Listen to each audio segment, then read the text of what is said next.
Good morning everyone. We are studying animal nutrition और हमारा आज के दो टॉपिक्स हैं। फर्स्ट है feeding of infants, growing animals, thumb rule methods of feeding and the feeding and care of pregnant and lactating animals. In our past classes, during the nutrient requirement classes, we have already discussed much of these content. आज हम इसका overview, brief overview देखेंगे, ठीक है? We have already discussed this in the nutrient requirement classes. Then we will also discuss about the metabolic disorders of animals, and mostly because of production disorders. Then why do we need to feed the infant and growing animals? Why do they need extra care? Okay, why do they need extra care and special treatment and special nutrient requirements?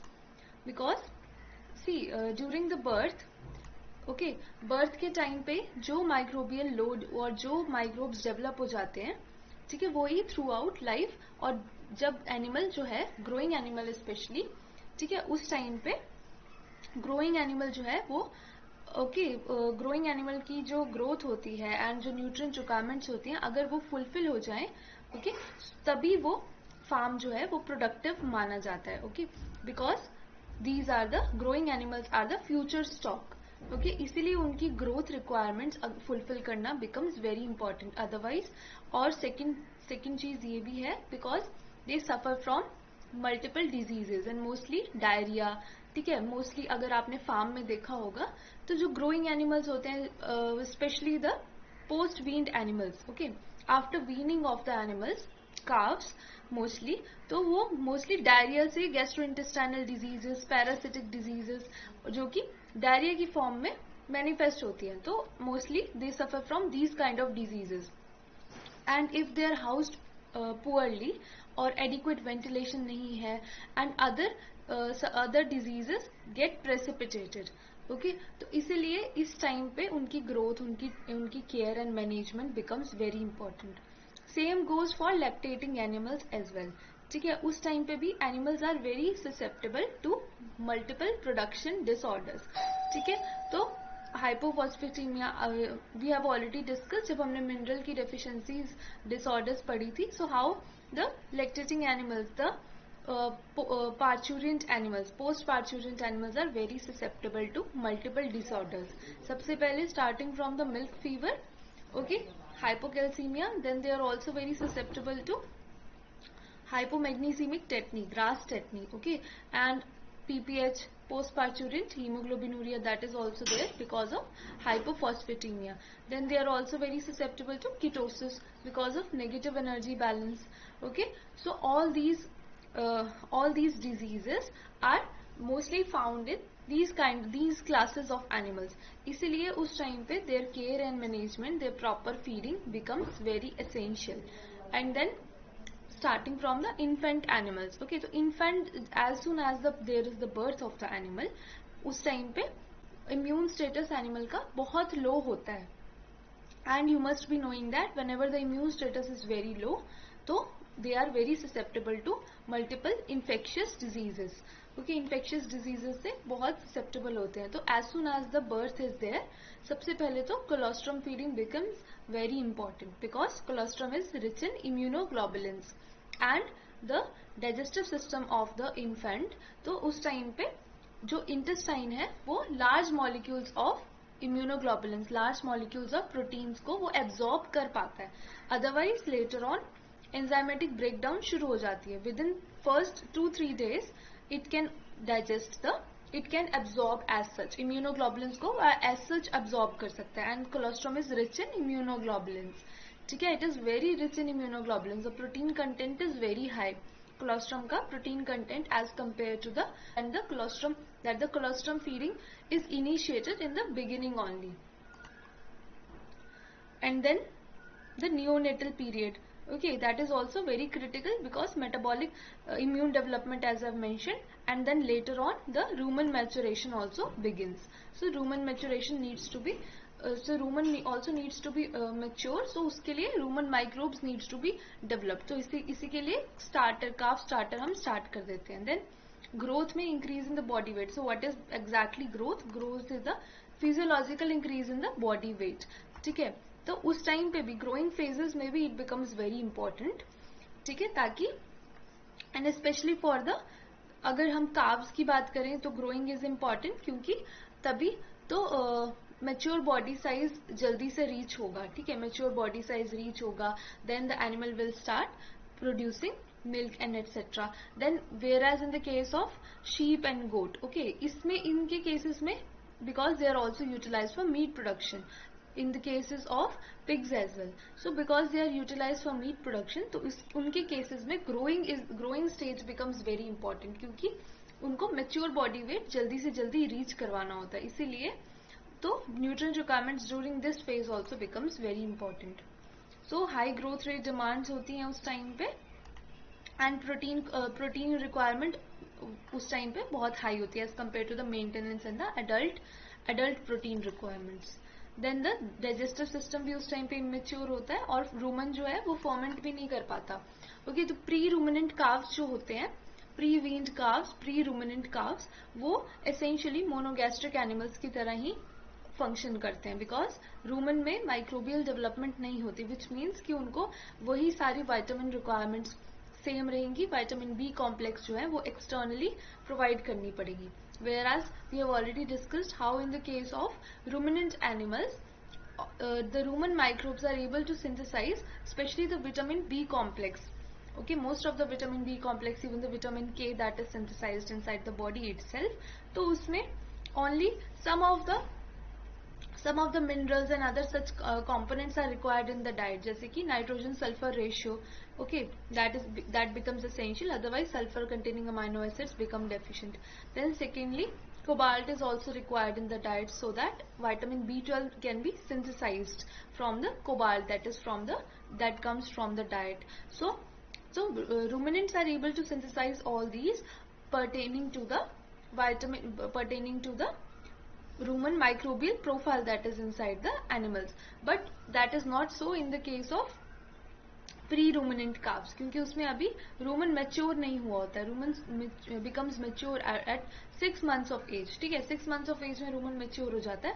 उससे पहले even before the 3 months क्या होता है कि हम 15 days के बाद we start giving calf starter, okay, that is and good quality hay also we start giving. तो good quality hay और calf starter, इससे क्या होता है, rumen जो है वो थोड़ा वो अडेप्ट होने लग जाता है, एंड देन आफ्टर 6 months वो फुल्ली मेच्योर हो जाता है. रूमन जो है वो फुल्ली मेच्योर हो जाता है after 6 months of age. Fully mature होने का मतलब है कि उसमें it starts rumen microbial profile जो है वो एडल्ट की वो मैच हो जाती है, and it is able to digest the crude fibre content efficiently.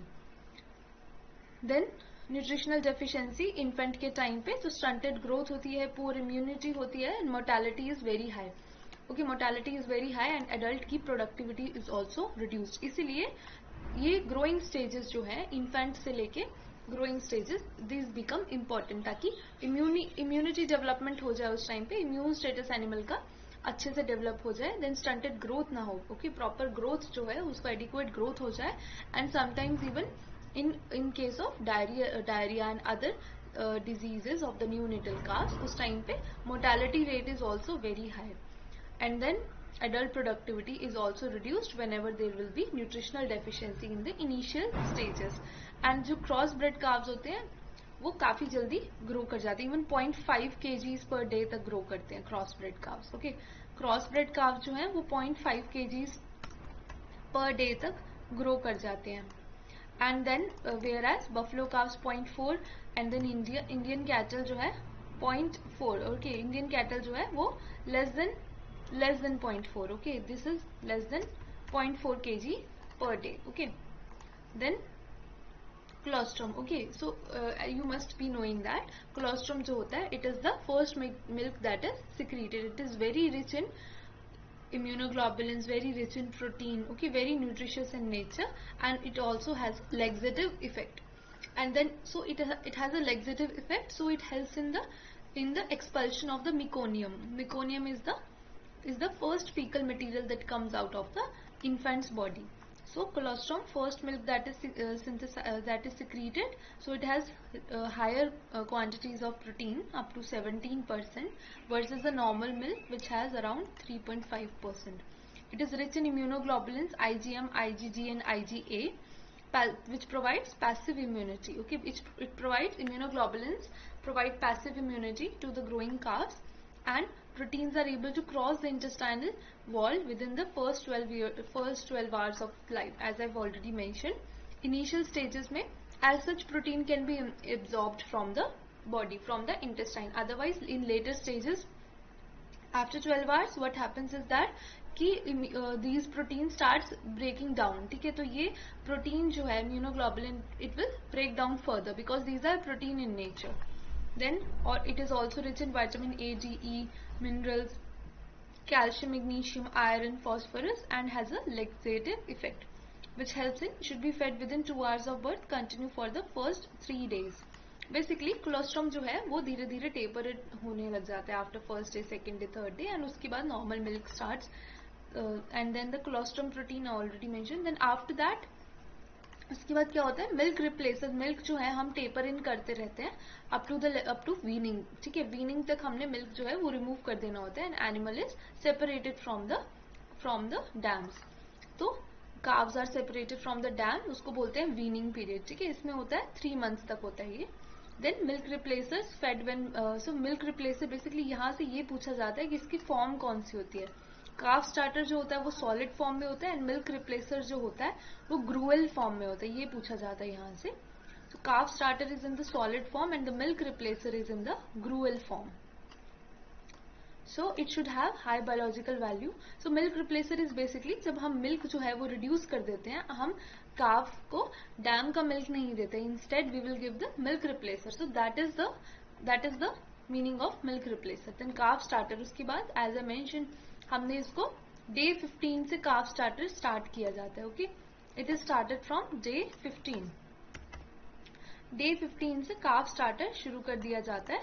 After 2 weeks basically, after 2 weeks calf starter provide करते हैं, एंड देन रूमन जो है वो धीरे धीरे डेवलप होने लग जाता है, एंड बेसिकली रूमन डेवलप होने लग जाता है, रूमन ससेप्टेबल होने लग जाता है सॉलिड फीड के लिए. देन काफ स्टार्टर में 23 to 26% क्रूड प्रोटीन रहता है, 18 to 19.5% DCP, and then the TDN percentage is 75%. यहाँ से भी पूछ लिया जाता है अप्रॉक्स वैल्यूज, यहाँ से कभी कभी पूछ लेते हैं. ठीक है, 23 to 26% crude protein it should have, 18.8 to 19.5 basically around 19% DCP, and then TDN should be 75%.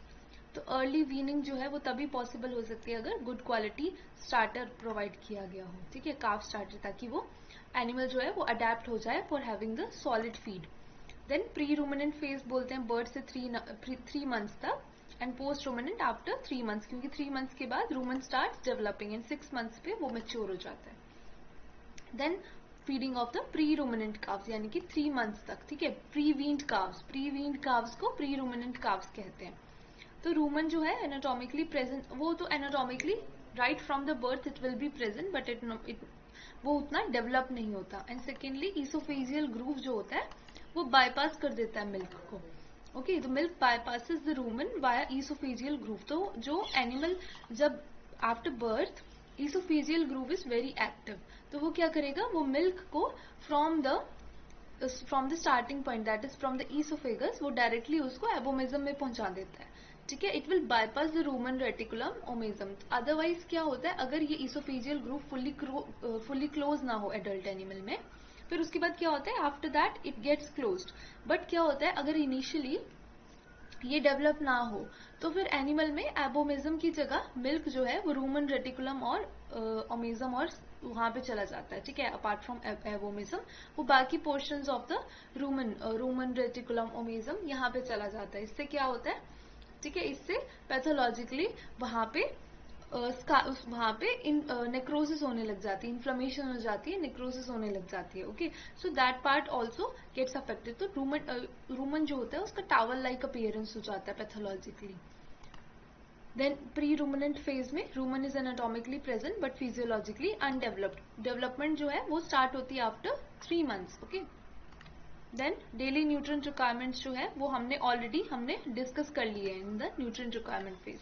Then practical calf schedule जो है, इसमें क्या होता है, काफ को अलाउ करना चाहिए. So this is the basic thing. ठीक है, कोलोस्ट्रम फीडिंग, हैंड फीडिंग भी की जा सकती है. Then afterwards hand feeding is begin. पहले तो colostrum feeding becomes very important 3 days तक. After that hand feeding of the animal using milk replacer can also be done. Then धीरे धीरे we will reduce the milk. Okay, milk जो है हम धीरे धीरे we will gradually introduce the solid feed as well. ठीक है, from day 15 or the 2 weeks of age, hay or calf starter we will introduce.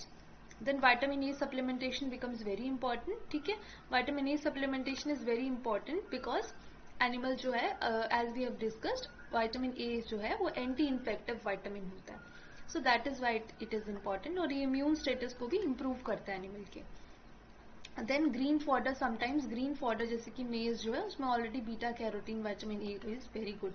Then otherwise it needs to be supplemented externally. And sometimes colostrum available नहीं होता. उस time पे क्या होता है, artificial colostrum we have to make. So artificial colostrum के लिए 275 ml of warm water alongside 1 raw egg and 3 ml castor oil and then the vitamin A added with the whole warm milk. ठीक है, फिर उसके बाद उसमें antibiotics. So these antibiotics can be avoided. Instead of antibiotics we can add some other alternative. Okay, then heat it to 40 degrees Celsius and then fed 3 times per day. Okay, initially animal जो है, काफ जो है, उनकी feeding 3 times per day होती है. फिर धीरे धीरे वो रिड्यूस कर दी जाती है. Then next is the, so milk is left in the udder as long as possible, as long as natural instinct of calf is to. So this is how we will train the animal for suckling. Then from 15 day onwards good quality hay provide किया जाता है and calf starter also gradually. ठीक है, 100 grams per day से introduce किया जाता है and धीरे धीरे 250 grams, 500 grams, then it will be increased. Then milk replacer as we just now discussed gruel form में होता है. And then milk replacer जो है, it is collected from the rumen fluid drenching of adult animals, helps reduce the whole milk use. Then quality criteria, it should have high biological value, good quality protein, and should have adequate energy fortified with vitamins and minerals to prevent scoring. Scoring means diarrhea. Okay, scoring here means diarrhea. So this is just an example. Okay, it's just an example of the milk replacer जो हम बना सकते हैं externally. Then calf starter जो होता है वो solid form में होता है. Okay, 23 to 26% crude protein, around 19% DCP and 75% TDN. Then इसमें एंटीबायोटिक या इवन प्रोबायोटिक सप्लीमेंटेशन की जा सकती है. Then okay, we have discuss this. Then feeding schedule, this is important. So initially 1 to 3 days में colostrum in 3 feeds provide किया जाता है. Then afterwards it is reduced. The whole milk होता है पहले 1/10 of body weight and then further it is reduced. सबसे पहले 4 to 7 days में whole milk start कर देते हैं in 3 feeds. Then 8 to 14 days तक whole milk provide किया जाता है and then gradually introduction of calf starter will be there. Calf starter and good quality hay. Then इसको टेपर इन किया जाता है 1/10 ऑफ बॉडी वेट से 1/15, 1/20 एंड देन 1/20 बॉडी वेट तक किया जाता है. And after 2 to 3 months, after 3 months जो है मिल्क जो है वो कम्प्लीटली स्टॉप कर दिया जाता है. And ad lib good quality hay, legume hay is provided. And then calf starter की अमाउंट भी 500 grams तक हो जाती है. And after that roughages will be provided to the animals.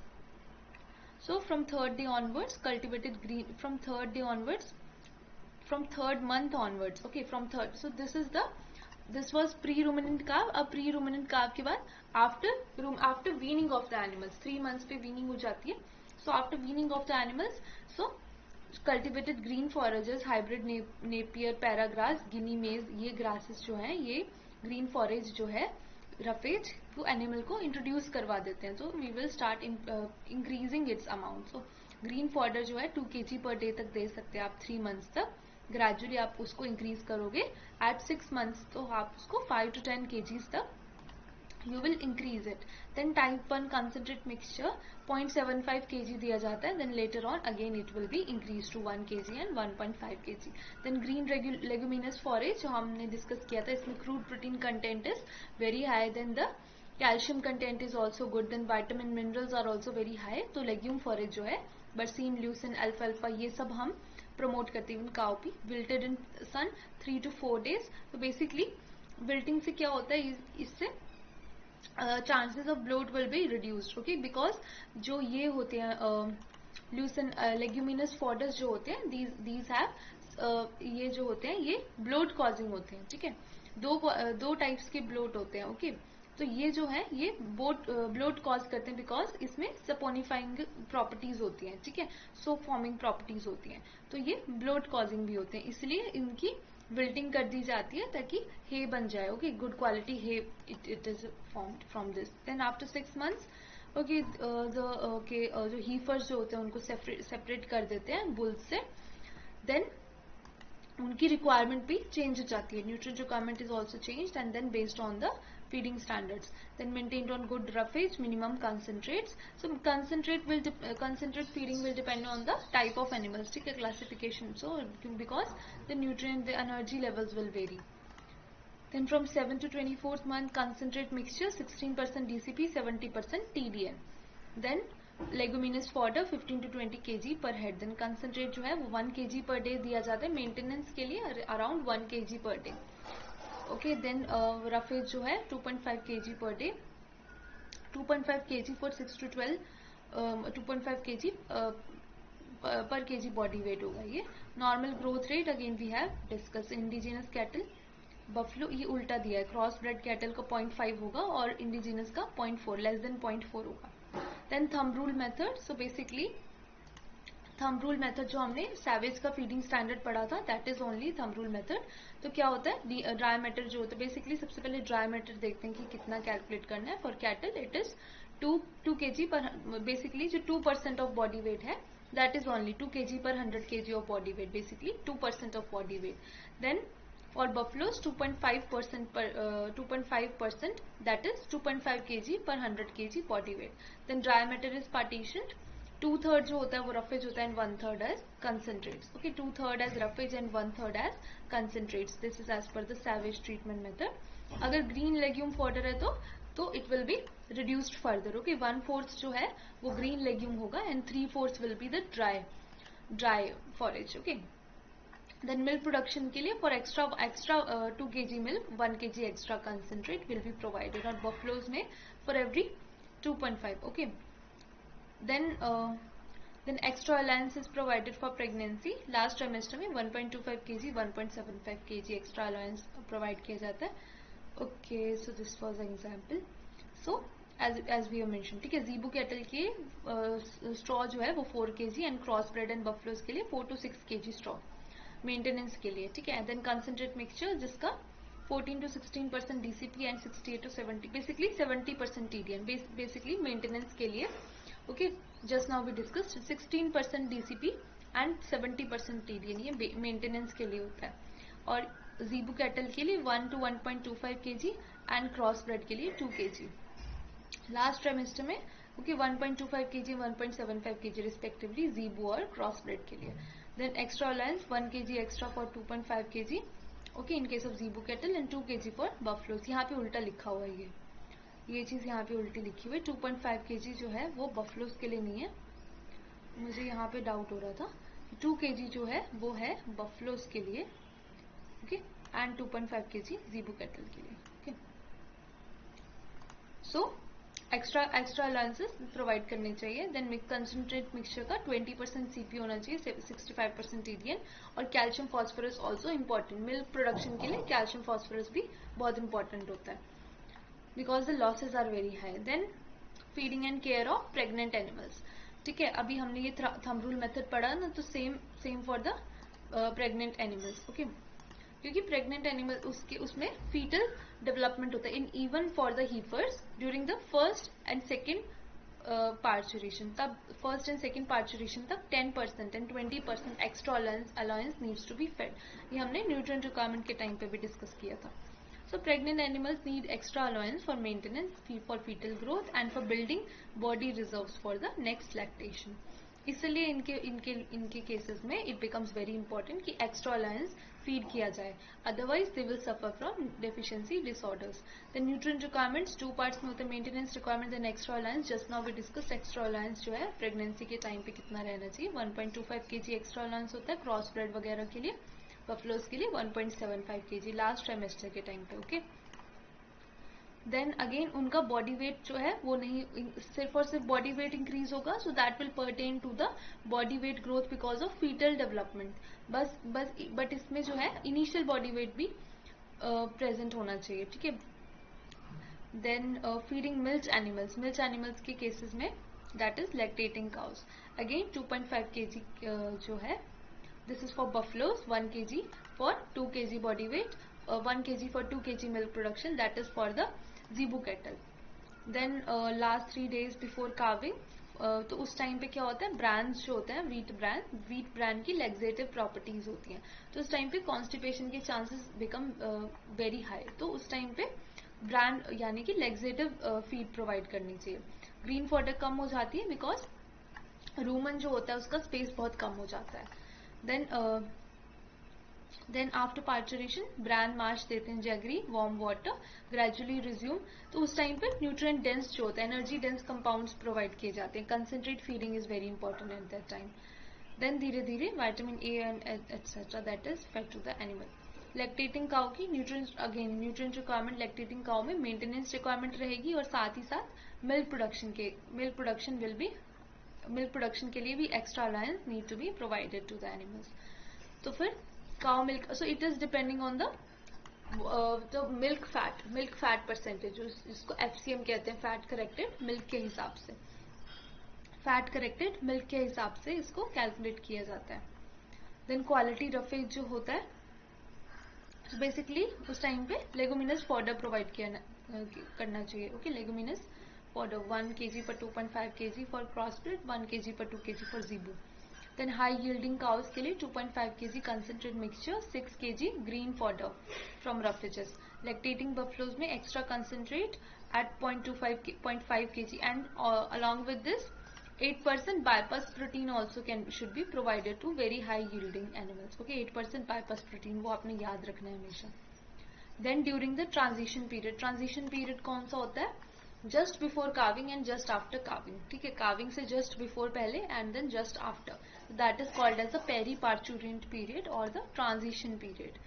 ठीक है, तो उस टाइम पे dry matter intake reduce हो जाता है, metabolic demands काफी हाई होती है और हार्मोनल शिफ्ट होते हैं एकदम से. सो इसीलिए उस टाइम पे न्यूट्रिएंट रिक्वायरमेंट्स एनिमल की इंपॉर्टेंट हो जाती है. अदरवाइज प्रोडक्शन डिजीजेस बहुत कॉमन होती हैं. ठीक है, मिल्क फीवर होता है, retention of placenta, ROP, ketosis, acetonaemia, then displaced abomasum, LDA, RDA, then fatty liver. तो उस टाइम पे these metabolic production diseases are very common.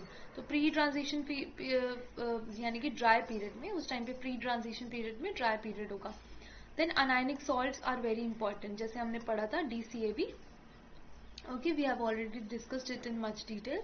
तो ammonium chloride, calcium chloride, magnesium sulphate उस टाइम पे बहुत important होता है, अदरवाइज हाइपोकैल्सीमिया हो जाएगा. ठीक है, because the PTH hormone needs to be stimulated. तो उसको स्टिमुलस के लिए कैल्शियम की absorption from the intestine that should occur. Then post transition period rapidly increase, क्योंकि क्या होता है, अनायनिक पीएच पे अनायनिक सॉल्ट्स की प्रेजेंस में एब्जॉर्प्शन जो होती है कैल्शियम की वो अच्छे से हो जाती है. देन बॉडी कंडीशन स्कोर, जो ideal body condition score, that also needs to be maintain. Then niacin supplementation, that is vitamin B3, that is also important for the prevention of ketosis. Then peculiar features of dog nutrition, basically dogs में ऐसे क्या peculiar features होते हैं, and then we will discuss cat and other animals also. So dogs जो होते हैं वो omnivores होते हैं, they can survive on vegetarian diet but nutrient needs to be needs to be balanced. ठीक है, then carbohydrate physiologically essential, but देखो carbohydrate essential तो होता है बट उसकी क्वांटिटीज जो होती है वो बैलेंस रहनी चाहिए, बहुत ज़्यादा हायर अमाउंट में नहीं प्रोवाइड करना. देन लैक्टोज इंटॉलरेंस, तो बीटा गैलेक्टोसाइडेज जो होता है वो विद एज जो होता है लैक्टोज इंटॉलरेंट हो जाता है dog. So after particular time जो होता है वो लैक्टोज को डाइजेस्ट नहीं कर पाता. Then again 20 to 22% crude protein रहता है इनको. देन जो ग्रोइंग एनिमल्स होते हैं, ग्रोइंग डॉग्स, उसमें requirement is higher. Then fat be around 2.5%. So basically essential fatty acids are important in the case of dogs. Essential fatty acids क्यों important होते हैं? Basically for the skin की integrity maintain करने के लिए, cell membrane की integrity maintain करने के लिए phospholipids होते हैं. Then vegetarian diet में proper balance of nutrients. Balanced diet is important. Then arachidonic acid. So arachidonic acid basically क्या होता है? कैट्स की cases, cats are very peculiar. Cats बहुत पिक्यूलियर होते हैं. इसमें एक्सटर्नली हमको ऐड करना पड़ता है एरेकिडोनिक एसिड. ठीक है, एक्सटर्नली ऐड करना पड़ता है arachidonic acid. And then dogs जो होते हैं वो लिनोलिक एसिड से directly they can synthesise arachidonic acid, but cats can not synthesise. इसलिए कैट्स जो होते हैं वो ऑब्लिगेट कार्निवोर्स होते हैं. कैट्स को आप वेजिटेरियन डाइट पर नहीं सस्टेन कर सकते. क्योंकि टॉरिन भी चाहिए उनको, टॉरिन चाहिए, विटामिन ए चाहिए, देन अरेकिडोनिक एसिड, और these are the things that उनके पास डेफिशिएंसी डिसऑर्डर डेफिशिएंसी हो जाती है. इवन नियासिन ऑल्सो उनकी डाइट में चाहिए होता है. Cat is an obligate carnivore evolve from strictly carnivorous metabolism. ठीक है, सो टॉरिन रिक्वायरमेंट, अदरवाइज ये टॉरिन रिक्वायरमेंट तो बहुत इंपॉर्टेंट है इनमें. अदरवाइज क्या होता है? फेलाइन सेंट्रल रेटिनल डीजेनरेशन हो जाती है एंड डायलेटेड कार्डियोमायोपैथी DCM हो जाती है. Then low birth weight, then irreversible blindness हो जाती है इसमें. Then protein requirement also similar, comparatively similar, around 20%. Then cysteine, glycine और सेरीन, ये एसेंशियल अमाइनो एसिड्स हैं इसमें. आर्जिनिन भी चाहिए होता है इनको requirement, otherwise ammonia toxicity will be there. Then niacin, again as I mention, cats जो होते हैं वो नियासिन जो है वो ट्रिप्टोफैन से नहीं सिंथेसाइज कर पाते. हमने इसको विटामिन की क्लास में भी पढ़ा था. देन विटामिन ए ऑल्सो, ये बीटा कैरोटीन को नहीं क्लीव कर पाती. Basically beta carotene is converted into vitamin A, we have discussed this also. Then cats में ग्लूकोकाइनेज की डेफिशिएंसी होती है, जिसकी वजह से अगेन कैट्स को वेरी हाई कार्बोहाइड्रेट डाइट नहीं देना होता. बेसिकली यहाँ पे इंसुलिन का रोल भी होता है. ठीक है, type 1 type 2 diabetes. And calcium phosphorus ratio cats में 1:1 होता है, डॉग्स में इट इज 1.2. बेसिकली 2:1 तक जाता है ये, और कैट्स में it is otherwise eclampsia that will be there. Then rabbits के केस में एक इंपॉर्टेंट फीचर है कि ये सीकोट्रोफी करते हैं. ठीक है, सॉफ्ट फीसेस होते हैं इनमें, हाइंड गट फर्मेंटर होता है. डाइजेशन इसमें सीकम में डाइजेशन नहीं, यहाँ फर्मेंटेशन आनी थी, डाइजेशन की जगह यहाँ आएगा फर्मेंटेशन. सीकम में, सीकम कोलोन में फर्मेंटेशन होती है. तो माइक्रोबियल काउंट 10⁻9 10⁻10 पर ग्राम्स. एंड सॉफ्ट फीसेस जो होते हैं, बेसिकली 2 टाइप्स के फीसेस होते हैं, सॉफ्ट एंड हार्ड. जो सॉफ्ट वाला होता है उसको वो अगेन वो इंजेस्ट कर लेता है. तो सीकोट्रॉप्स जो सॉफ्ट म्यूकस कोटेड होते हैं, इसमें क्या होता है? Vitamin B complex, vitamin A, then vitamin B complex, vitamin A, then minerals are also very high, then crude protein, microbial protein, तो उसको ये दोबारा से डाइजेस्ट कर लेता है. B complex, amino acids, volatile fatty acids which are essential for the nutrition. Then rabbits are efficient feed converters, तो ये इनका FCR भी बहुत हाई होता है. ठीक है, FCR very high. Then reproductive potential is also very high in the rabbits. Then fibre requirement इसमें काफ़ी इंपॉर्टेंट होती है. Fibre also becomes very important, otherwise multiple disorders हो जाते हैं इसमें. देन नेक्स्ट लेबोरेटरी एनिमल, हमने ऑलरेडी गिनी पिग का पढ़ा था, how guinea pig requires vitamin C. 2 mg/kg diet. Vitamin C जो होता है कहाँ लिखा, हाँ, गिनी पिग जो है वो विटामिन सी सिंथेसाइज नहीं कर सकते, ह्यूमंस एंड प्राइमेट्स भी नहीं सिंथेसाइज कर सकते. तो इनको 200 mg/kg डाइट में इनको चाहिए होता है. ठीक है, ग्लूकोनोलेक्टोन सिंथेस जो होता है वो नहीं होता है इनमें. Then and even the monkeys as well, monkeys के केसेस में भी चाहिए होता है. So this was all. Let's discuss about the metabolic disorders.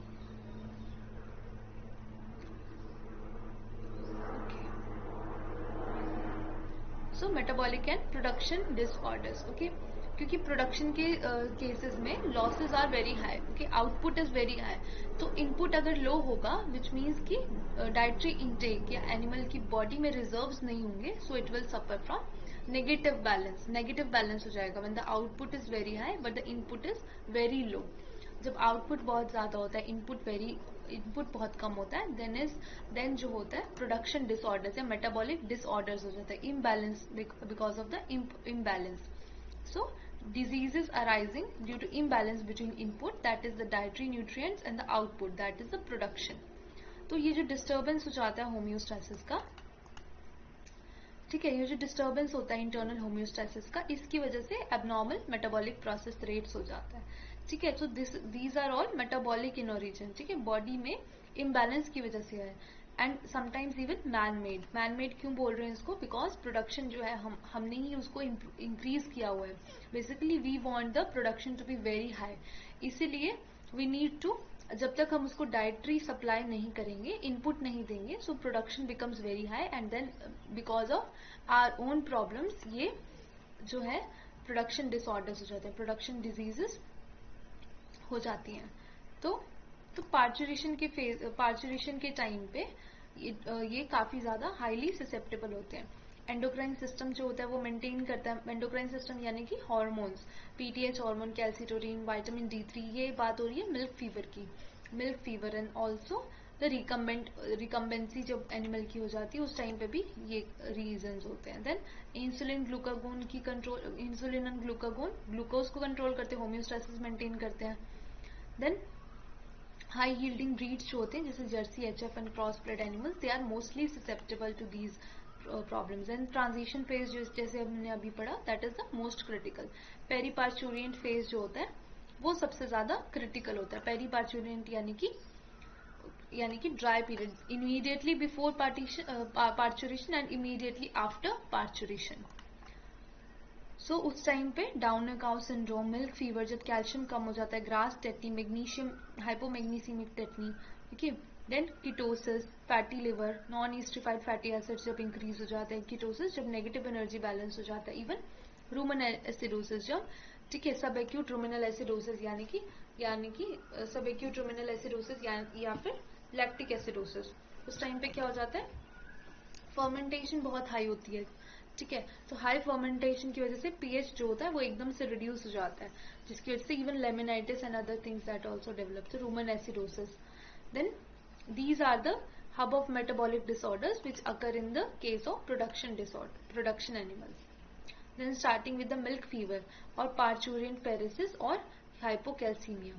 इसके मल्टीपल नेम्स है. बेसिकली इसमें फीवर नहीं आता है, body temperature rather goes down, body temperature इसमें इंक्रीज नहीं होता, कम हो जाता है उल्टा.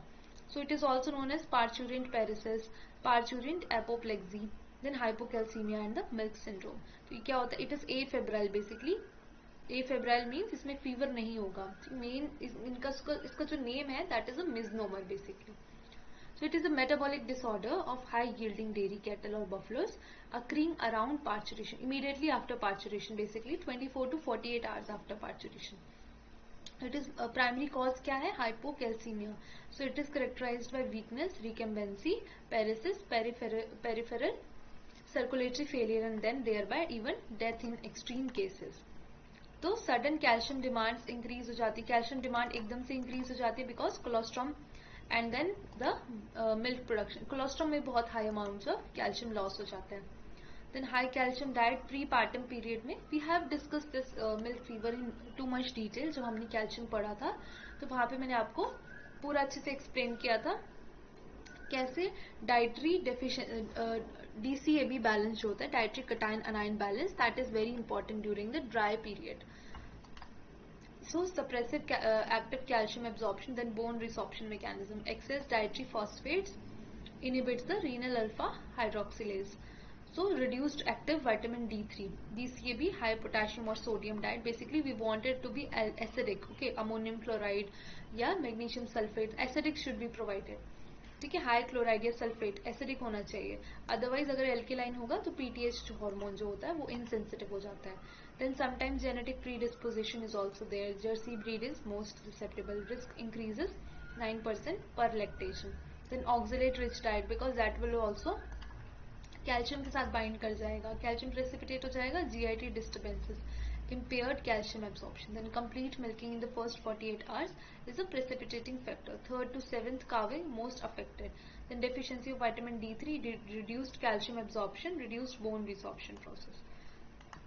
तो कैसे होता है ये, onset of lactation, sudden calcium demand जो है वो इंक्रीज हो जाते हैं because of cholesterol and milk. Then there is reduced plasma calcium, plasma calcium जो है वो रैपिडली एकदम से डिक्रीज हो जाता है एंड हाइपोकैल्सीमिया हो जाता है. Then PTH hormone starts increasing. PTH जो है वो ट्राई करता है कि इसको ये डिजीज ना हो.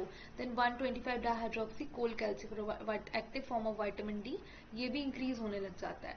तो it takes 24 hours to activate the bone receptors basic लगेंगे फॉर द बोन से कैल्शियम लाने के लिए हाइपोकैल्सियम एंड रादर बोन्स में भी कैल्शियम जो है वो कम है. एंड सेकेंडली पीटीएच हार्मोन भी इनसेंसिटिव हो जाएगा अगर डीसीए भी इम्बैलेंस होगा एंड एसिडिक पीएच जो है वो नहीं मेंटेन की गई है ड्यूरिंग ड्राई पीरियड, तो पीटीएच हार्मोन भी इनसेंसिटिव हो जाएगा. इवन पीटीएच हार्मोन भी एक्ट नहीं कर पाएगा इस टाइम पे. And sometimes vitamin D3 deficiency will also be there. तो ये फंक्शन जो है वो बोन से desorption also this will not happen. So bone receptor भी रिस्पॉन्स डिलेड हो जाता है समटाइम्स. कैल्शियम जो है वो even calcium is mobilised from the reserves, then also sometimes it becomes insufficient. तो इसलिए होम्योस्टासिस जो है वो रीच नहीं हो पाता, विच मीन्स कि कैल्शियम जो है वो अपने नॉर्मल लेवल्स तक नहीं पहुंच पाता है. देन न्यूरोमस्कुलर डिसफंक्शन हो जाता है. Calcium is needed for the nerve impulse and muscle contraction. Calcium के मल्टीपल रोल्स हैं, ठीक है, कैल्शियम के मल्टीपल रोल्स होते हैं. तो इस न्यूरोमस्कुलर डिसफंक्शनिंग की वजह से उस टाइम पे पैरालिसिस हो जाता है. Paralysis is paralysis. Then smooth और मसल कार्डिक मसल जो होते हैं वो atony. Basically calcium is also required for the muscular contraction. तो इसलिए जीआईटी स्टासिस हो जाता है. Even GIT that is the involuntary muscles, cardiac muscle, तो कार्डिक मसल भी इरेग्युलर हो जाती है. Then afterwards animal will become recumbent and then there will be shock and ultimately even death of the animal. Then next the clinical signs. तो stage 1 के cases में initially there might be excitement, ठीक है, muscle tremors हो सकते हैं, small muscular twitching हो सकती है कुछ पोर्शंस में, इनकोऑर्डिनेशन, एनोरेक्सिया होता है. देन स्टेज 2 होती है जब there is sternal recumbency, animal is recumbent and sternal recumbency होती है, dullness, depression, head is turn to the flank, then dry muzzle, dilated pupils, loss of anal reflex. Then stage 3 में when there is lateral recumbency, after sternal recumbency animal will pose the lateral recumbency, then there might be coma, no papillary reflex, subnormal temperature, basically temperature starts going down, increased heart rate, steady pulse you will observe. Then even uterine prolapse, also retained placenta, these are all possible. Then tympani due to GIT stasis, and even bloat is also observed in the animals. Clinically what you will observe is serum calcium levels will go down. Okay, serum calcium levels will go down. Less than 5 mg per deciliter हो जाए तो even coma हो जाता है. Then serum phosphorus will also go down. Then serum magnesium sometimes normal होगी या कभी कभी increase भी हो सकता है, normal होता है mostly. Then blood glucose level it will starting में increase हो जाता है, sometimes increase भी हो जाता है hyperglycemia stress की वजह से. देन SGOT, SGPT, सो धीरे धीरे मस्कुलर डैमेज होने लग जाता है, तो उस टाइम पे ये वैल्यूज भी इंक्रीज हो जाएंगी.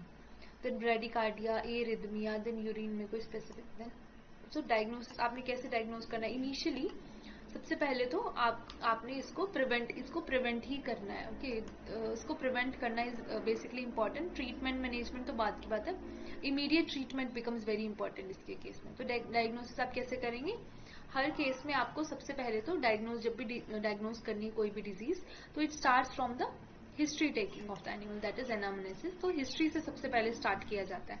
Then based on the clinical science, okay, सबसे पहले history, then clinical science, then clinical pathology, okay, then sometimes differential diagnosis should also be there. तो करेक्टरिस्टिक 3 स्टेज आपको क्लिनिकल प्रोग्रेशन इसमें मिलेगी. रीसेंट पार्चुरेशन आपको हिस्ट्री में मिल जाएगी.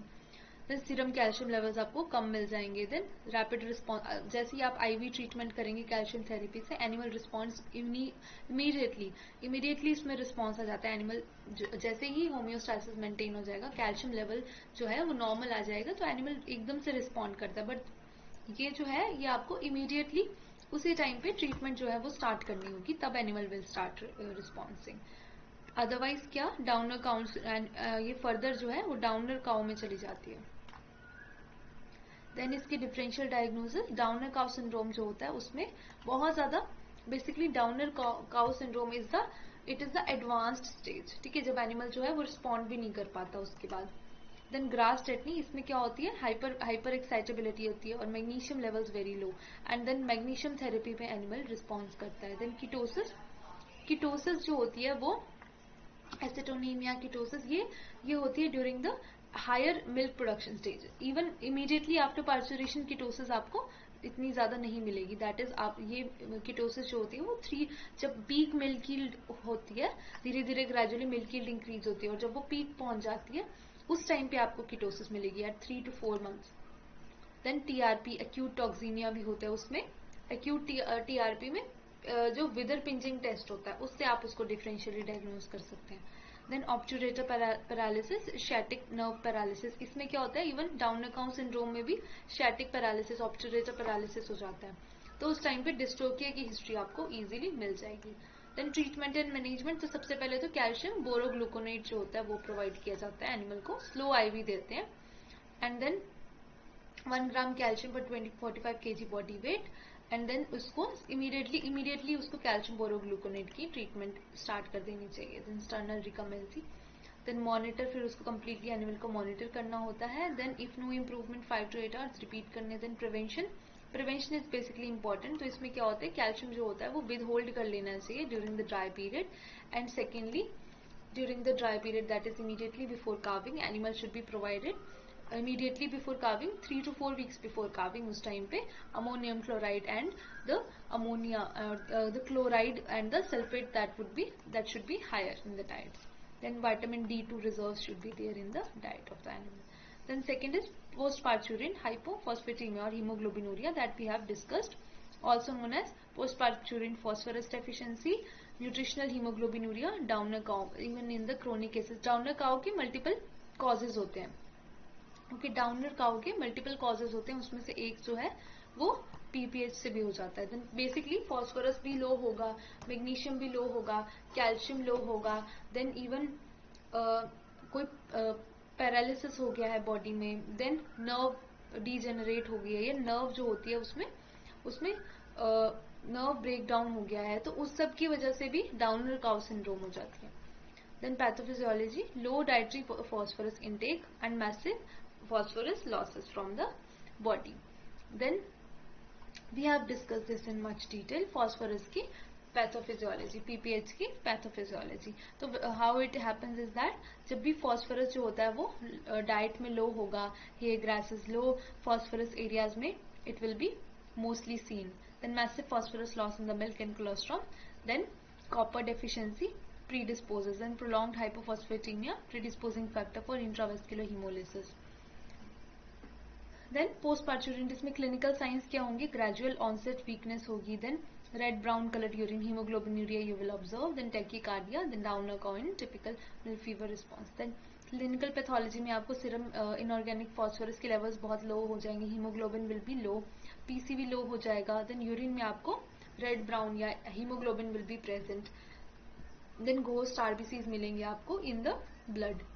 Then diagnosis right from the history, 3 to 6 week post calving, जैसे मैंने आपको बताया 3 to 6 वीक्स पोस्ट कार्विंग में ये मोस्टली ऑब्जर्व होता है। Then serum phosphorus levels will be very low.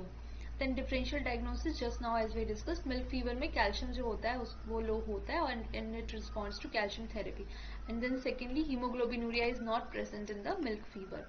Then downer cow syndrome में हीमोग्लोबिनुरिया नहीं मिलेगा आपको, एजोटूरिया, टाइंग अप में भी myoglobinuria basically you will observe, not haemoglobinuria.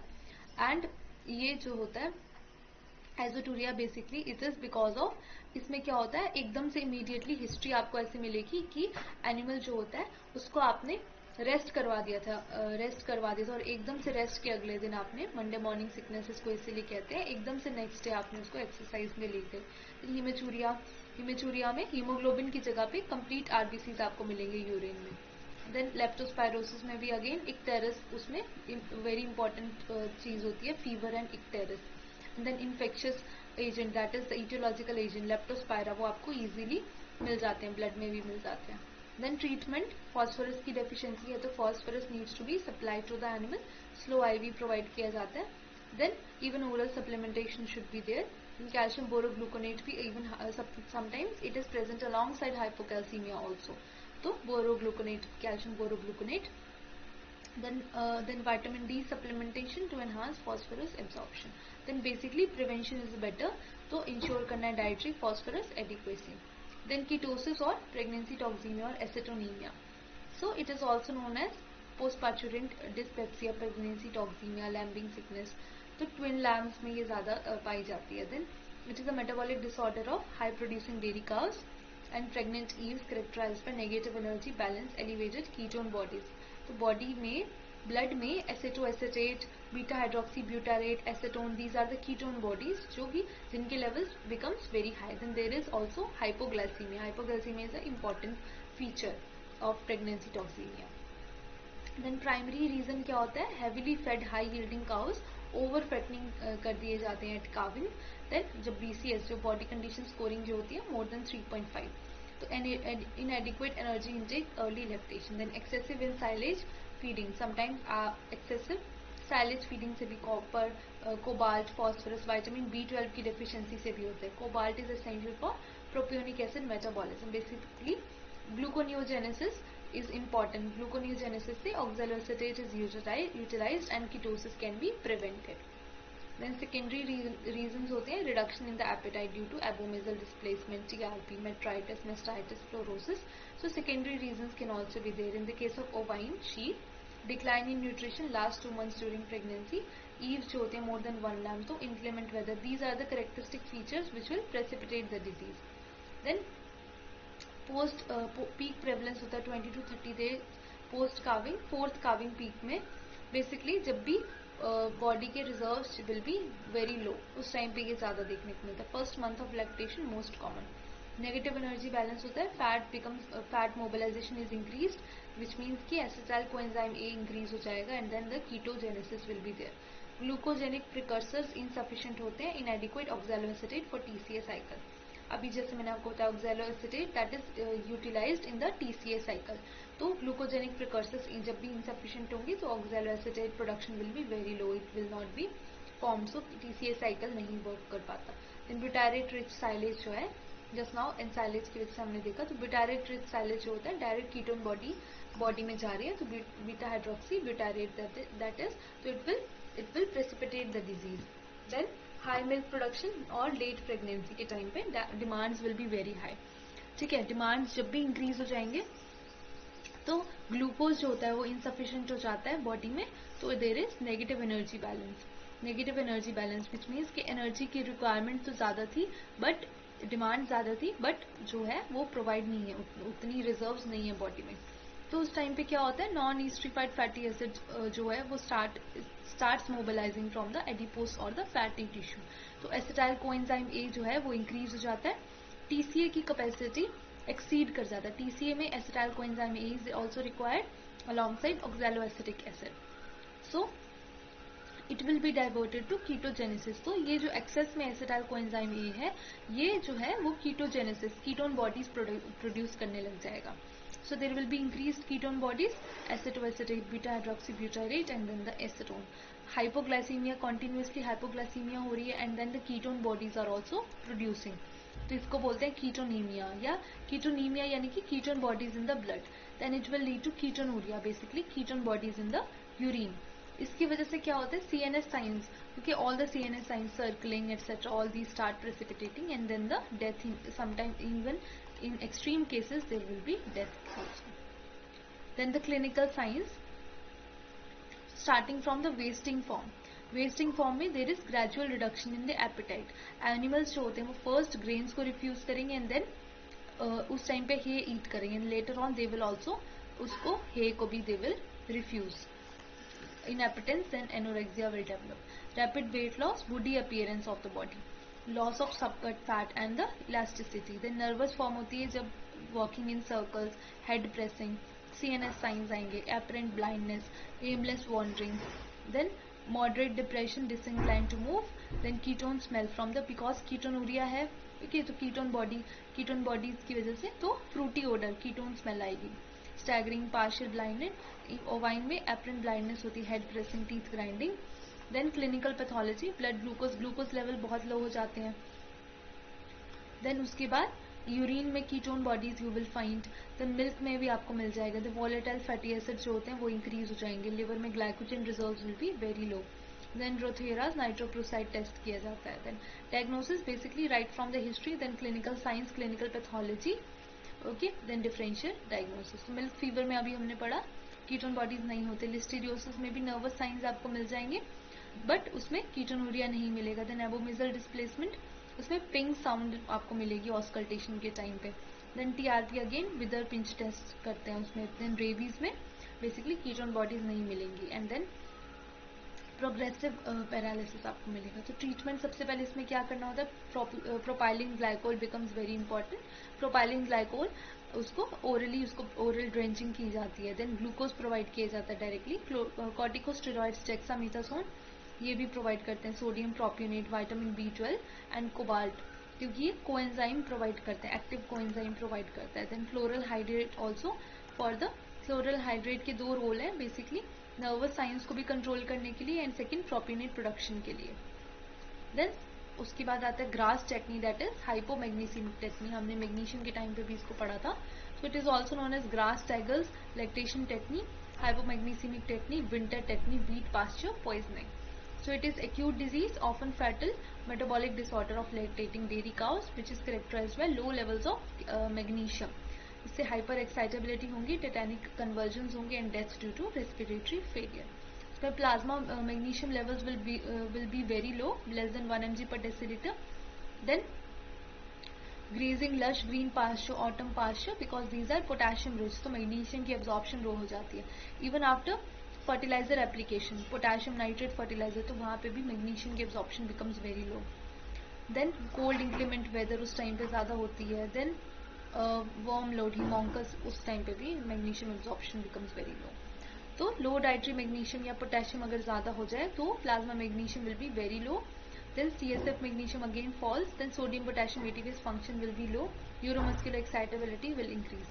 Then spontaneous muscle firing, tetanic conversion will be there. Intense seizures. Then death due to respiratory failure. Clinical signs में per acute cases में sudden collapse हो जाएगा, violent conversion, then death. Then acute cases में hyperesthesia, slight disturbance होगी. Then continuous bellowing, frenzied galloping. Then staggering gait. Then champing of jaws. क्योंकि टेटानिक convergence है तो it will जो सिम्टम्स जो है वो टेटनस की तरह होंगे. देन टेम्परेचर जो होता है वो भी इंक्रीज हो जाता है. देन उसके बाद क्लिनिकल पैथोलॉजी, तो सबसे पहले आपको सिरम में मैग्नीशियम लेवल्स देखने को मिलेंगे, वो बहुत लो हो जाएंगे. CSF के लेवल्स बहुत लो हो जाएंगे. देन क्योंकि कन्वर्जन्स हो रहे हैं तो SGOT लेवल जो होता है वो इंक्रीज हो जाता है. Diagnosis again starting from the history lush green pasture आपने प्रोवाइड किया गया होगा. देन क्लिनिकल पैथोलॉजी से आप उसको चेक कर सकते हैं. Then it will respond to magnesium therapy. So milk fever में अगेन टेटनी नहीं होती, अदरवाइज उसमें recumbency is the most common feature. Then acute lead poisoning में ब्लाइंडनेस होगी, हिस्ट्री ऑफ लेड एक्सेस होगा. देन टेटनस में आपको प्रोलैप्स ऑफ थर्ड आईलिड देखने को मिलता है. देन पास्चर के साथ कोई रिलेशन नहीं होता. रेबीज में अगेन टेटनस नहीं होता, basically paralysis is the case. Strychnine poisoning में भी हिस्ट्री ऑफ पॉइजनिंग आपको देखने को मिलेगी. Then treatment and management again magnesium sulphate provide करना है कैल्शियम बोरोग्लूकोनेट के साथ. Then calcium magnesium preparation orally भी प्रोवाइड कर सकते हैं. Then basically prevention should be there, magnesium supplementation, magnesium bullets, then pasture with magnesium sulphate. Next is ruminal acidosis. Ruminal acidosis sometimes high concentrate feed कर दिया जाता है to the animal, then also it gets precipitated, उस time पे भी ये common हो जाता है. Then it is also known as grain overload, grain poisoning, acute indigestion, lactic acidosis, carbohydrate engorgement और ruminal lactic acidosis. So basically it is a metabolic disorder caused by injection of excessive rapidly fermentable carbohydrates which leads to accumulation of lactic acid in the rumen, fall in the rumen pH, systemic acidosis and dehydration. So what are the basic etiological and predisposing factors? Because of ingestion of unaccustomed rapidly fermentable carbohydrates. एकदम से rapidly fermentable carbohydrate अगर animal को provide कर देंगे, so it will lead to एकदम से reduce हो जाएगी pH, okay, एकदम से pH reduce हो जाएगी and then fermentation will be very high. तो अगर एकदम से pH रिड्यूस हो जाती है एंड फर्मेंटेशन हो जाती है तो लैक्टिक एसिड जो है वो एक्यूमुलेट हो जाता है. वॉलेटाइल फैटी एसिड्स में lactic acid will start predominating, and ये तब भी होता है जब भी स्ट्रेप्टोकोकस होता है. will स्ट्रेप्टोकोकस जब प्रीडोमिनेंट होता है इन द रूमन माइक्रोब्स, उस टाइम पे भी ये आपको ज़्यादा ऑब्जर्व देखने को मिलेंगे. ठीक है. Injection of unaccustomed, then overeating of grain, wheat, corn, barley, basically जो कंसनट्रेट है उसकी फीडिंग जब ज़्यादा हो जाती है. Then Streptococcus bovis, as I mention, Streptococcus bovis जब ज़्यादा हो जाता है तो ये लैक्टिक एसिड प्रोड्यूसिंग बैक्टीरिया है basically. So it will produce lactic acid. ठीक है. Fermentation very high. Then acute pH में 5.2 हो जाती है. एक्यूट केसेस में पीएच जो है वो लेस देन 5.2 हो जाती है. सब एक्यूट में, that is also known as subacute ruminal acidosis, उसमें 5.5 से 5.1 रहती है. एंड क्रोनिक के केसेस में 5.6. देन रिड्यूस्ड फाइबर भी डाइट में कम हो जाता है तो रूमिनेशन कम हो जाएगा. बेसिकली फाइबर कम होगा तो acetate production will be lower and propionate will increase. Salivary buffer हो जाता है. Then pathophysiology, excess fermentable carbohydrates अगर ज़्यादा होंगे तो रैपिड प्रोलिफरेशन हो जाएगी. Lactic acid will be very high. Then rumen pH जो होती है 6.8 से 5.2, rapidly it will fall down. Then the osmolarity will increase, fluid will shift from blood. जो रूमन फ्लूइड जो होता है वो फ्रॉम द रूमन वो ब्लड में चला जाएगा and then there will be dehydration. Then lactic acid will be absorbed. Lactic acid from the rumen will start getting absorb. तो सिस्टेमिक मेटाबॉलिक एसिडोसिस भी हो जाती है. तो जैसे ही सिस्टेमिक मेटाबॉलिक एसिडोसिस होती है तो अलग अलग ऑर्गन्स में भी it will start precipitating. Then rumen wall में डैमेज हो जाता है, रूमेनाइटिस. देन लिवर में जाके भी एब्सेसिस बन जाते हैं. Then also laminitis will also अकर.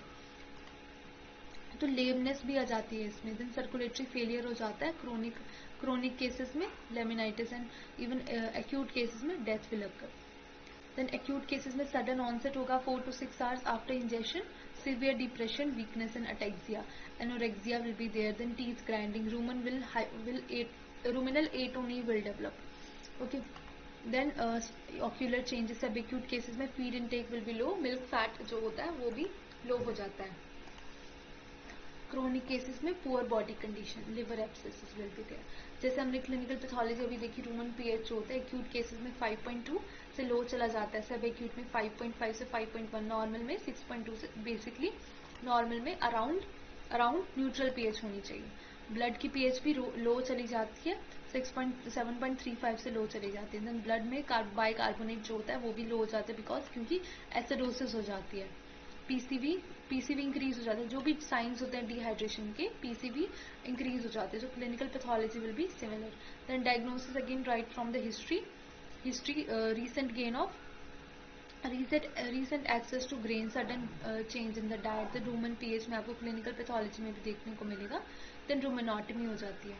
रूमेनोटमी करनी पड़ती है इन सीवियर केसेस, अदरवाइज क्योंकि इसको चेंज करने के लिए rumenotomy in very severe cases basically इसको बाय ओरल ड्रेंचिंग चेंज कर दिया जाता है. देन ब्लोट में सिर्फ गैस एक्यूमुलेशन होगी. Rumen pH will be normal. Abomasal displacement में पिंक साउंड मिलेगी. कीटोसिस मिलेगी सेकेंडरी केसेस में. TRP again with the pinch test. Enterotoxaemia में पर एक्यूट डेथ हो जाती है. रूमन में चेंज नहीं होता है. देन एंटेरोटॉक्सीमिया बेसिकली क्लोस्ट्रीडिया की वजह से होता है. देन ग्रास टेक्नी में again magnesium levels will be lower. तो रूमन को चेंज किया जाता है इन सिवियर केसेस. रूमन के कंटेंट्स को चेंज किया जाता है. Basically rumen lavage, stomach tube, oral drenching is the solution.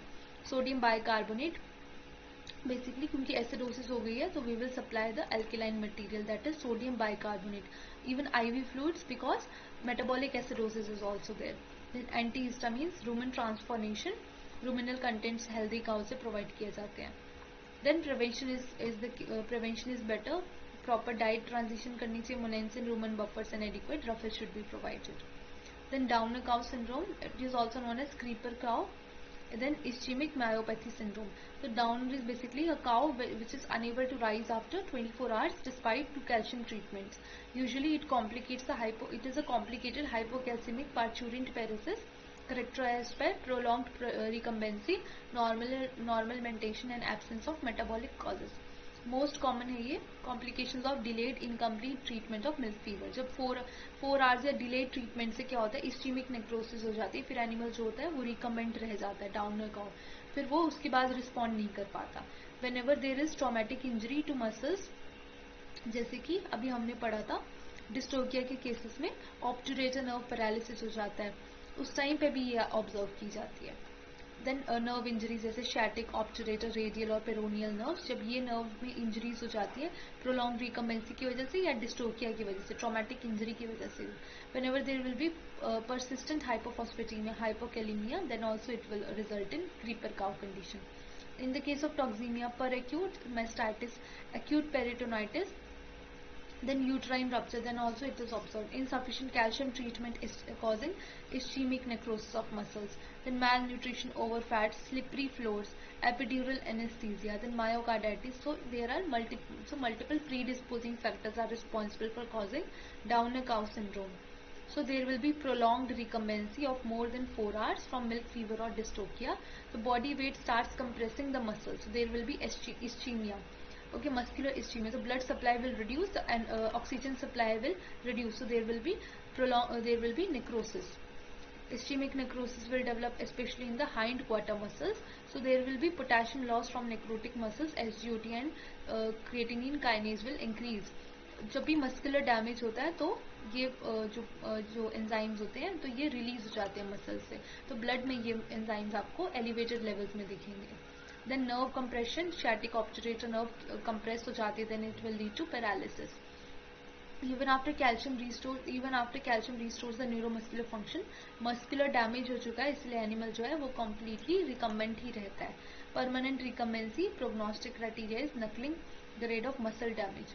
तो इसमें क्या होता है, आफ्टरवर्ड्स इवन डीक्यूबिटस अल्सर्स जो होते हैं वो डेवलप हो जाते हैं, and sometimes there is systemic signs भी ऑब्जर्व देखने को मिलेंगे आपको, and sometimes ultimately death of the animal will be there अगर सेप्टिसीमिया डेवलप हो जाता है। अदरवाइज इनिशियल स्टेजेस में animal will be alert and bright, eats and drinks moderately, normal temperature, heart rate आपको मिलेगा। Then creeper cow alert, supports on four quarters but can not use the hind quarters. Then hopping gate भी मिलता है initially. Then serum calcium level में भी normal, after treatment या लो मिलेंगे। AST SGOT आपको इंक्रीज मिलेगा सीरम। मायोपैथी, क्योंकि मायोपैथी का मार्कर है क्रिएटिनिन काइनेज, तो वो आपको एलिवेटेड मिलेगा। फॉस्फोरस भी लो हो जाता है, potassium is also low. In postmortem में मसल ऑलरेडी पेल मिलेंगी, नेक्रोसिस मिलेंगी। यूरिन एनालिसिस में myoglobinuria because muscular damage. Then history में आपको so diagnosis right from the history, then clinical pathology, clinical science, then उसके बाद differential diagnosis. Milk fever stage 3, उस time पे क्या होता है, उस टाइम पे भी animal is recommend but it is comatose and calcium की it will respond to calcium therapy. Then whenever there will be acute mastitis, toxaemia, उस टाइम पे पेनफुल अडर होगा, सिस्टेमिक टॉक्सीमिया डेवलप हो जाएगा। TRP again with a pinch test, TRP में with a pinch test होगी। Then rumen then spinal cord की injury के time पे अगेन ट्रॉमा का हिस्ट्री होगी। हाइपोफॉस्फेटेमिया में phosphorus levels will be lower. Then treatment and management again simple, इसकी treatment completely आप इसको मैनेज करना इज बिकम्स इम्पॉर्टेंट फिजियोथेरेपी के through, gentle limb manipulation, hydrotherapy. Then concurrent diseases, इसके साथ एसोसिएटेड बहुत सारे डिजीजेज हैं तो उसको ट्रीट करना is important. Then nursing is important, critical, otherwise decubitus ulcers will develop. So padded flooring, turn cow every 4 to 6 hours. Then fatty liver syndrome or the fat cow syndrome, also known as hepatic lipidosis or the hepatic steatosis. So it is a metabolic disorder of high producing dairy cows occurring around calving, caused by negative energy balance leading to excessive non-esterified fatty acid mobilization from the adipose tissue and accumulation of triglycerides and hepatocytes, causing liver dysfunction.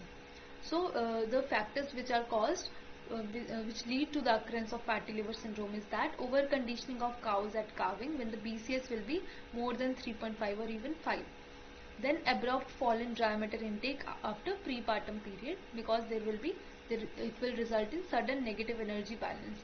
Then onset of lactation, peak energy demand will be very high, so body fat starts mobilizing. High blood non-esterified fatty acid will get esterified in the liver, then fatty infiltration will result.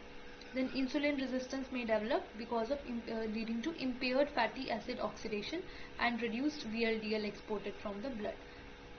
Alongside, several diseases will also occur: ketosis, metritis, mastitis, milk fever, and they will worsen the condition. Then selenium, vitamin E deficiency also because of poor antioxidant defense, hepatocellular damage. Excess body fat will reduce the appetite, and this is a vicious cycle for fat mobilization. Pathophysiology, because of overconditioning of the whenever the BCS will be more than 3.5 during the dry period. Then the feed intake around calving will be very low, so there will be development of negative energy balance. So the non-esterified fatty acid starts mobilizing from the adipose tissue through lipolysis.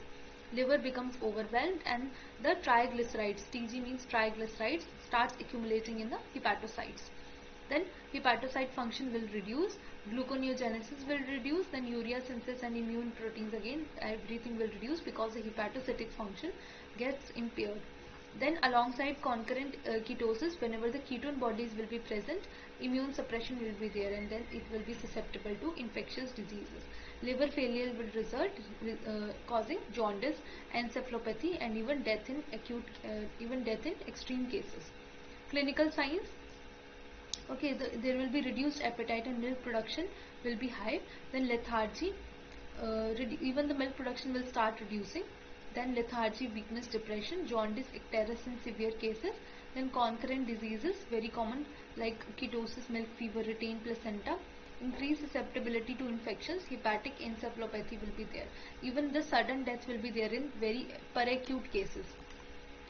Clinical pathology: non-esterified fatty acids will be increased in the blood. Serum levels of non-esterified fatty acids will increase. SGOT, ASD, again they will increase. This indicates that there is hepatocellular damage because the hepatocytes starts accumulating the triglycerides. So they will get damaged, and they will show the disease because of release of SGOT and ASD. Then even GGT, gamma glutamate. So this is very important marker for the bile duct involvement. You must have read this in your medicine class. So GGT is a very important indicator of bile duct involvement. Whenever there will be impairment in the bile duct, so GGT will get elevated. And then BUN also, because urea cycle is impaired. The liver function is basically impaired. So all the clinical pathology will indicate the impaired liver function. So diagnosis, because based on history: overconditioned cow, post-calving, concurrent production diseases. Liver biopsy will show. Liver biopsy is basically the gold standard test to diagnose the non-esterified fatty acid and the fatty liver syndrome. Then blood biochemistry, as just now we discussed. Then primary ketosis में there will not be any liver failure and the ketone bodies will be present. Hepatic abscess में आपको neutrophilia मिलेगा because abscess will be there. Then TRP with hepatic involvement, तो TRP में wither pinch test आपको मिल जाएगा. Then hypocalcemia में calcium will be low. Pregnancy toxemia में it is during the late pregnancy time. तो treatment कैसे की जाती है? सबसे पहले तो glucose levels need to be restored. तो IV glucose levels, then propylene glycol, then even niacin is provided because it reduces the non-esterified fatty acid mobilization. Then choline also because it is lipotropic. So phospholipid export from the liver, so VLDL it will promote synthesis. And vitamin E and selenium very important for the protection of the antioxidant protection of hepatocytes. Basically it will protect from the free radical damage in the hepatocytes. Anabolic steroids, trenbolone acetate, these are also provided. Next is the bloat or the ruminal tympani. Okay, bloat, ruminal tympani, you must have studied this in your medicine class. So ruminal tympani, so again pasture bloat, frothy bloat. Frothy bloat कब develop होता है? जैसे मैंने आपको legume feeding बताई थी, उस time पे उसकी वजह से frothy bloat होता है, legume feeding की वजह से. Accumulation of excessive gas, that is carbon, basically eructation failure हो जाता है, तो उस टाइम पे accumulate हो जाएगा rumen में, causing distension of the rumen, dorsal sac dilation, then respiratory cardiovascular function gets compromised. Frothy bloat because of grazing legume pasture, leucine, alfalfa, clover, soybeans, proteins, saponins, basically तो soap forming properties हो जाती है, तो frothiness हो जाती है, तो gas will get trapped. Then frothy bloat, finely ground, concentrate, rapidly fermentable, free gas bloat, that is second. Obstruction of cardia. Because eructation is reduced, eructation नहीं हो पाती। Then vagal indigestion, oesophageal obstruction के cases में भी आपको ये मिल जाएगा।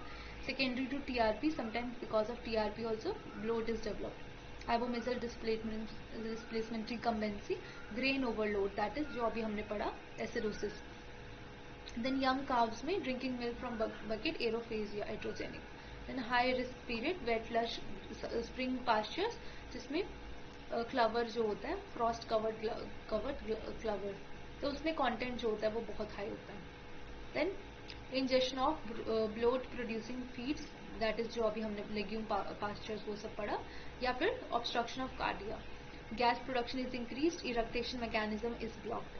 Then frothy gas start trapping, तो स्टेबल फोम फॉर्मेशन हो जाती है इन रूमन डॉर्सल सैक, या sometimes free gas also gets accumulated, तो रूमन डिस्टेंड हो जाता है, डायफ्राम कंप्रेस होती है, and respiratory distress will also be there. Intraruminal pressure is increased because of venous obstruction, and the portal pressure is also increased, तो venous return नहीं हो पाता, तो even cardiovascular function also gets compromised. Basically तो respiratory and cardiac function दोनों compromise हो रहा है, तो एस्फिक्सिया, सर्कुलेटरी फेलियर हो जाते हैं, इवन डेथ हो जाती है in untreated cases. Then sudden distension, clinical science में आपको मिलेगा sudden distension, drum like percussion आपको इजीली ऑब्जर्व करने को मिलेगा at the left paralumbar fossa. Then respiratory distress, open mouth breathing, protrusion, kicking at abdomen, so basically ये आपको indicate कर रहा है कि animal is in distress. Venous congestion, jugular distension, even jugular distension हो जाती है। Then animal stands with 4 legs elevated, death from asphyxia. Then clinical pathology में डायग्नोसिस, सबसे पहले तो आपको blood pH will be reduced in metabolic acidosis cases, PCV, dehydration हो जाती है, blood gas, partial pressure of oxygen, carbon dioxide will increase, oxygen will reduce. Respiratory failure indicate कर रहा है, रूमन गैस की composition high, carbon dioxide, methane, stomach tube pass करते हैं तो गैस रिलीज होती है immediately. Then diagnosis right from the history. Then clinical pathology, this stomach tube test, then percussion में आपको टिम्पैनिक रेजोनेंस मिलेगी एंटायर लेफ्ट फ्लैंक एरिया में। Then traumatic TRP में आपको pain on withers, sometimes fever will also be there. Then abomasal displacement में आपको ping मिलेगी। Ruminal acidosis, secondary bloat, ruminal acidosis जो है वो ब्लोट का सेकेंडरी रिजल्ट होता है। Then LDA, ping on the left coast, abomasal displacement का ही सेकेंड फॉर्म है ये एलडीए। देन डायफ्रामेटिक हर्निया में डीएच में आपको डिस्निया मिल जाता है। देन इमरजेंसी ट्रीटमेंट, आपको एकदम से ट्रोकार्न कैनुला पास करना चाहिए। देन फ्रॉदी ब्लोट में poloxalene, anti foaming agent provide करना चाहिए एनिमल को। Rumenotomy becomes important frothy bloat में स्पेशली, या जब भी ऑब्स्ट्रक्शन इज देयर या टीआरपी होती है उस टाइम पे भी। Then laminitis, that is also known as founder, basically ये जो है वो एसिडोसिस, रूमिनल एसिडोसिस का एक सीक्वल है, तो also known as pododermatitis aseptica, subclinical laminitis, chronic form. Then inflammation of the sensitive lamina of the hoof और corium, तो बेसिकली ये प्रोडक्शन डिसऑर्डर, मेटाबॉलिक डिसऑर्डर इसलिए है because it results from the grain overload.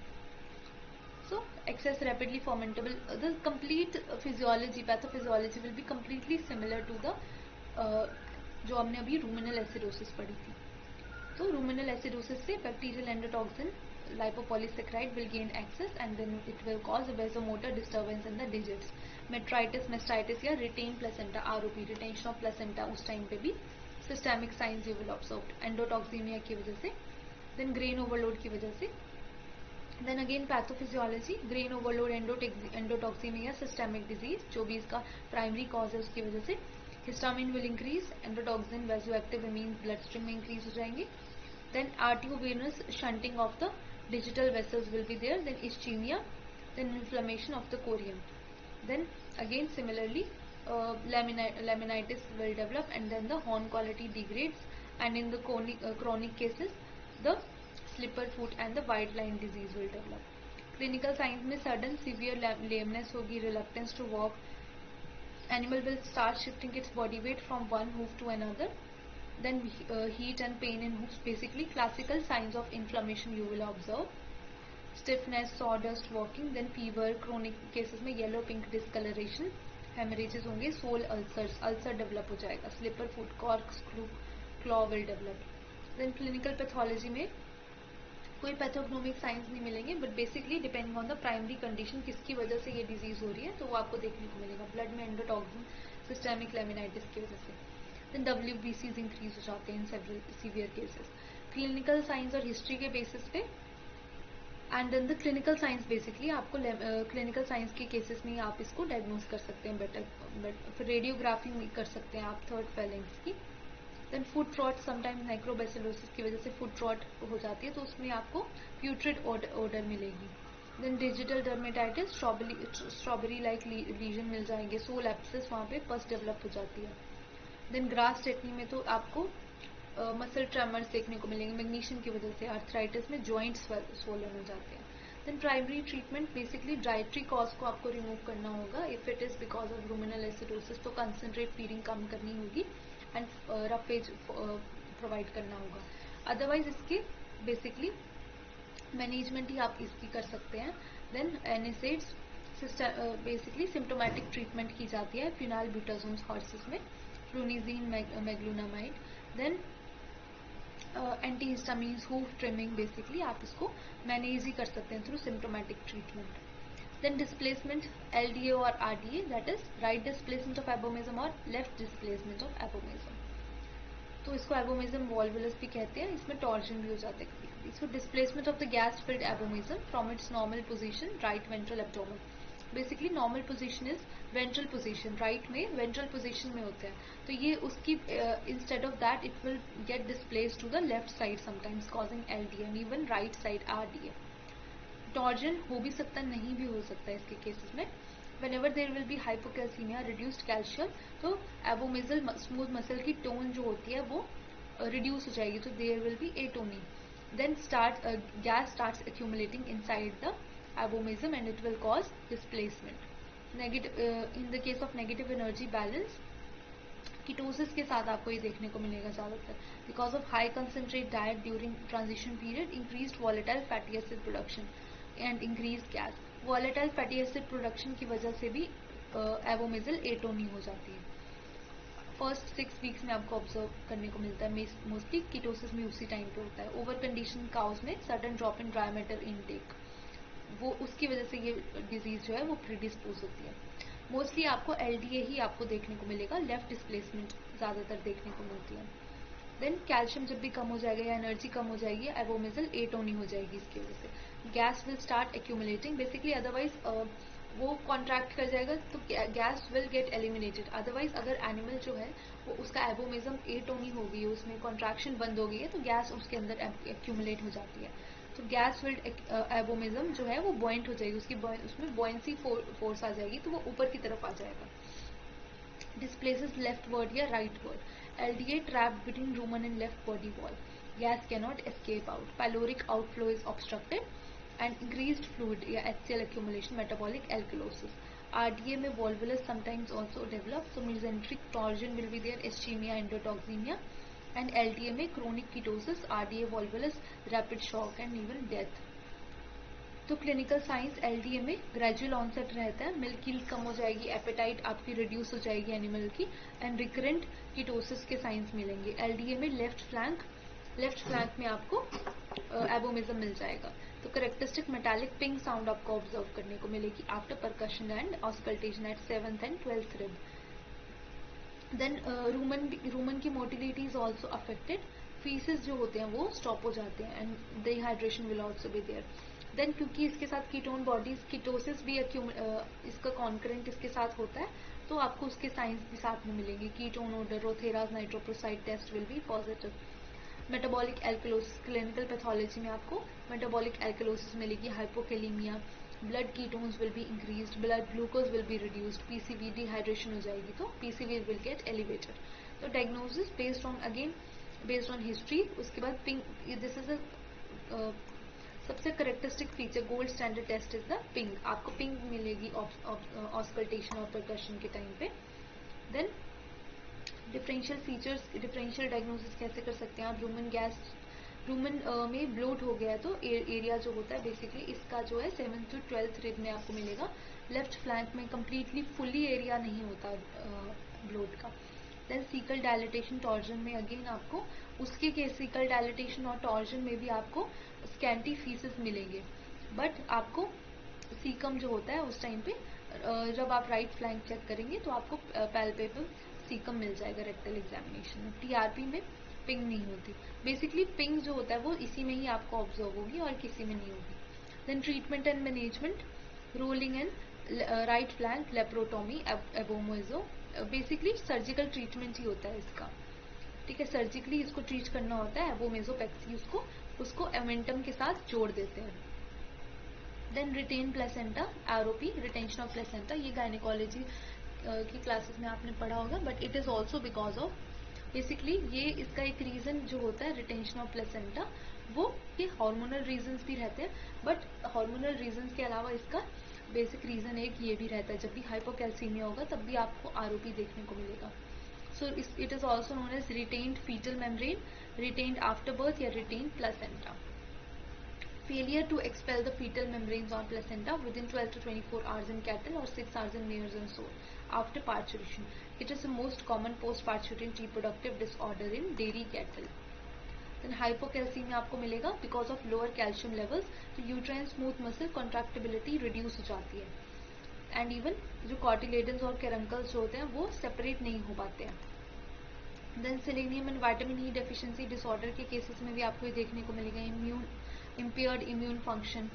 Then premature calving में, still birth, abortion के cases में भी होगा, डिस्टोकिया के केसेस में भी। So multiple predisposing factors are there, but एक उसका reason hypocalcaemia is also there. So cotyledonary foetal villi will separate from maternal caruncles within 6 to 12 hours, ये नॉर्मल केसेस में है। लेकिन जब ये फेलियर हो जाता है, failure to expel the uterine contraction, अगर यूट्राइन कॉन्ट्रैक्शंस नहीं होंगी तो ये लूजन अप भी नहीं होगा and then it will not expel. So immune mediated rejection failure, multiple reasons will be there, एक रीजन हाइपोकैल्सीमिया भी रहता है।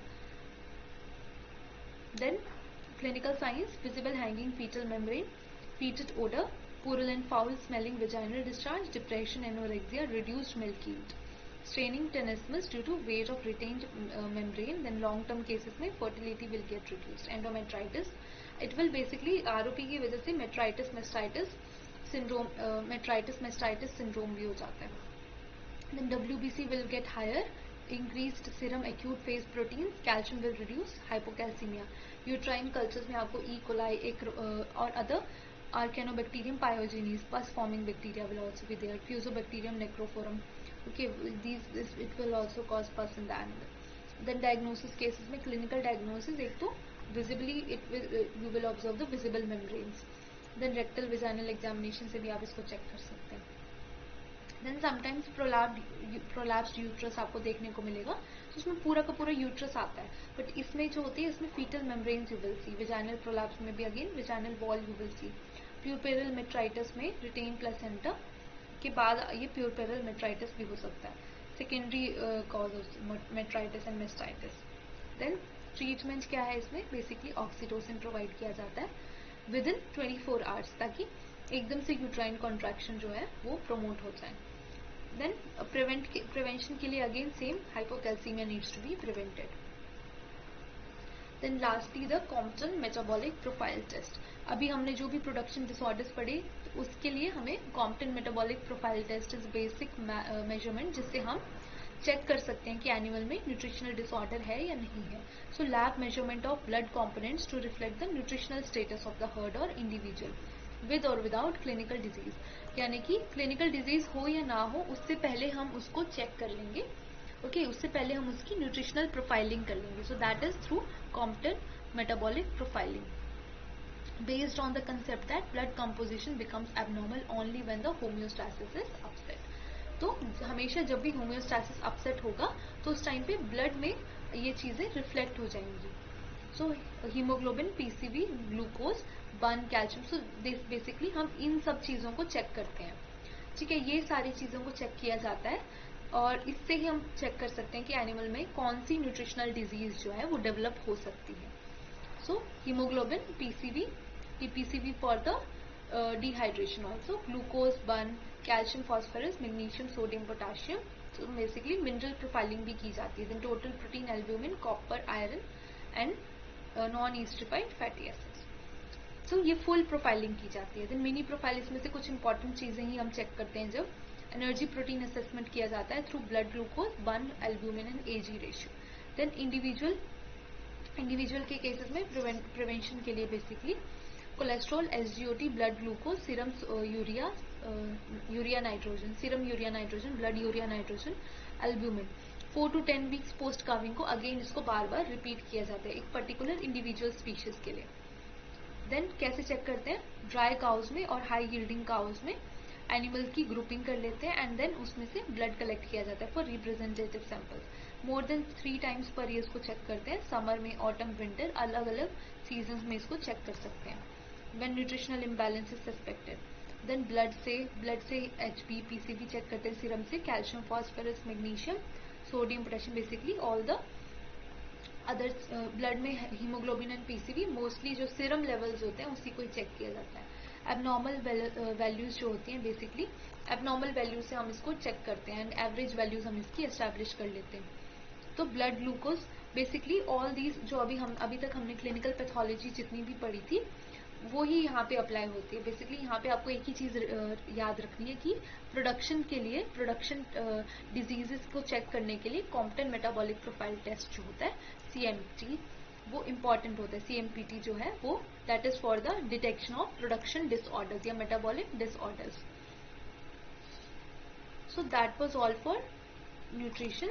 हमने इसमें सारी चीज़ें कवर कर ली हैं completely, thoroughly we have studied whole of the nutrition concept. अगर आपको कहीं पे भी डाउट है तो आप कभी भी पूछ लीजिएगा मुझसे। Okay, so this was all for nutrition class.